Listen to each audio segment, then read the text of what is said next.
From Does Size Matter, and we are super excited to share with you today a new construction video for the nuCamp tab and tag trailers. We're going to put a tour link at the end, so stay tuned for that so you'll get to see it all. But today's video is going to be all about the nuts and bolts construction of the nuCamp tab and tag. We are at the Travelland RV Centre in Kelowna BC, Canada, and they have been very generous and helpful to pull these out so that we can all take a good look at them. So remember, everything we're telling you is just mine and Corey's opinion from the research that we do, but we want to share that with you. And if you're an owner, we'd love to hear what your thoughts are from your experiences with your tab or tag. So today we're going to start with this one. There are a few unique features. Well, I mean, the whole thing's unique, but these are lightweight trailers, easy to pull with SUVs, and we can't wait to tell you about it. It's that unique shaped trailer, but yet you get amenities and space and everything that goes with it. So again, at the end, we'll take you on a tour, or you could come on an adventure. Don't forget to hit the subscribe button. We love having you along. So let's go to the front and learn more about the nuCamp tab and tag. So this particular one does have some features that you wouldn't see on a regular that are part of its special boondocking package, and I'll try and point some of those things out, but the construction is still going to be the same. You are getting a Liepert built frame, and you are getting the Dexter torsion axle. Now remember, these lightweight small trailers are single axle, but they have the torsion axle, and because this is the boondocking package, that torsion axle is pitched a little just to give it some more clearance, and you get the a more aggressive tire on that package. But otherwise you just get regular tires, but they are all aluminum wheels. So on that steel frame then is a flooring system. It's got a vapor barrier and a composite material with a aluminum framed and joisted floor with foam insulation and another layer of the composite. Lots of folks are asking, is that azdel? And the answers we received is in the floor, no, it's not azdel. Then they put their vinyl floor on top of that. In the corners and things, wherever they need to attach something in that aluminum, there is wood pieces so that they have something to screw into and hold on to. Okay, then you move up to the wall systems, and I mean, these are very uniquely shaped walls, and they again are aluminum framed, as well as the openings, doors and windows and that type of thing. So you get a fiberglass exterior with a layer of azdel under that, which then goes to your aluminum framing, your foam insulation, some more azdel, and then your interior wall finish. And these are vacuum bonded, laminated process. About the azdel, for those of you that aren't familiar with that product, it is a really great product. It is mold and mildew resistant. It's very lightweight. It has some sound dampening properties to it, and it even has a bit of an insulation R factor to it. So these are great walls, and we are seeing more manufacturers using that product because it's so great. Now, when we're looking at the tab and the tag and the teardrop shape that goes with it, then the front, roof, rear, it's all one piece, right? So how is it built? Well, so you've got aluminum framing, and then you've got like aluminum rafters that go through all the way over the entire front, top, and back. And there is foam insulation in between those.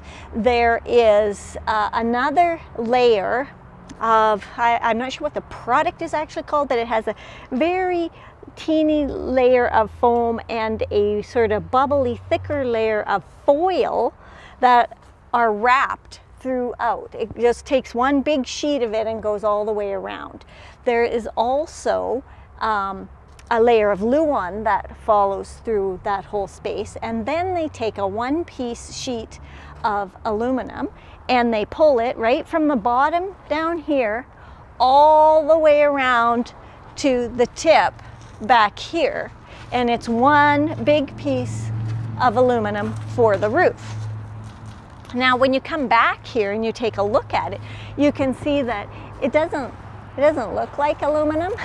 So we've been trying to figure out why, what is on there. It's not the TPO or the EPDM or any of those products. It's not a fiberglass. We're not 100% sure, but it is a type of paint coating maybe that's over top of this.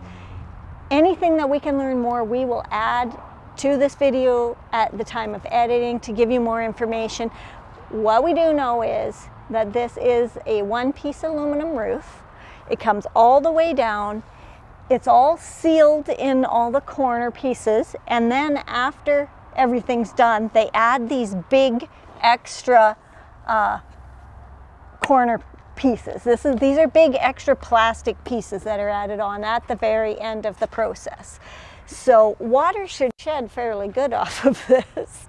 But it's different in the sense that you're not going to see those rails or those little water spouts, that kind of thing.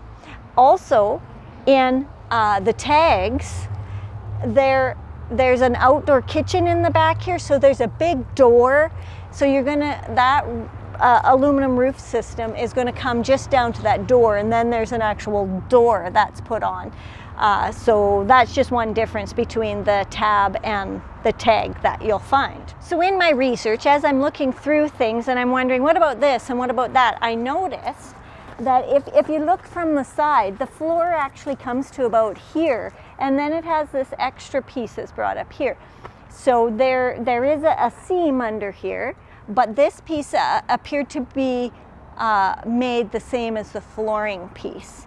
And you'll see under here the measures that have been taken to protect it under there. You'll also see that there's stabilization jacks here. They are manual, and they'll just come down and stabilize your rig, because single axles in general can be a little more wiggly. And look at these handles. There's handles on the front and the back. Like, you could push this around. There's even a wheel on the front jack, because these are light enough that you can push them around. The whole idea of these lightweight trailers is that you can tow them with the smaller SUVs, and you don't need such a heavy duty vehicle to get out and have fun with one of these trailers. Plus, they're just plain old cool. Another unique feature on the nuCamp is that they've got acrylic windows. The real bonus about them is that they're thermal pane, so they're better insulated and they're lighter weight. We just haven't seen them a lot around here. They've been in Europe and other places forever, but if you get a little scratch in them or something, apparently you can just buff it all out and your window is great. So new to us, but I think they've been tried and tested. On the tab trailer, there is an Alde boiler system that uses glycol to heat air and water systems, so that's how your hot water comes out, and that's where the heat is created to heat the unit. This is it here, and it's quite complicated. There's also, it seems, a couple of ways of distributing that air, and here is an air exchanger system, and you can see all the venting that goes with it to distribute the air, the warm air, throughout the trailer. There's also a fin radiator type system that we've seen in our research, but we've not been able to access any of those fins to show you what they look like. Here's the vent for the Alde system. Now you can operate the Alde system on propane gas or electricity. And we have used a boiler system. We do use a boiler system. We have one in the Beaver and we like it and it works really well. What we're noticing here though, I mean, you get a very quiet, even, nice heat from it. And on gas in the Beaver, it does provide really great hot water. But what we're noticing here as we look at this system and try and figure it out, it seems like a pretty complicated system for such a simple and small trailer. It also seems to use up an extensive amount of space with all of the tubing and wiring and boxes and all of that. So again, we're used to the system that's in the Beaver, and the Beaver is a much larger rig to have systems that take up lots of space. I'd like to hear from owners and people who use the Alde system in their tab trailers, because this is specific to the tab. You're not going to find it in the tag. I'd like to hear, how people feel about that and whether they feel it's complicated to maintain, because you do have to maintain the glycol levels, and we'll show you a reservoir for that, and how they feel about the space that it takes up.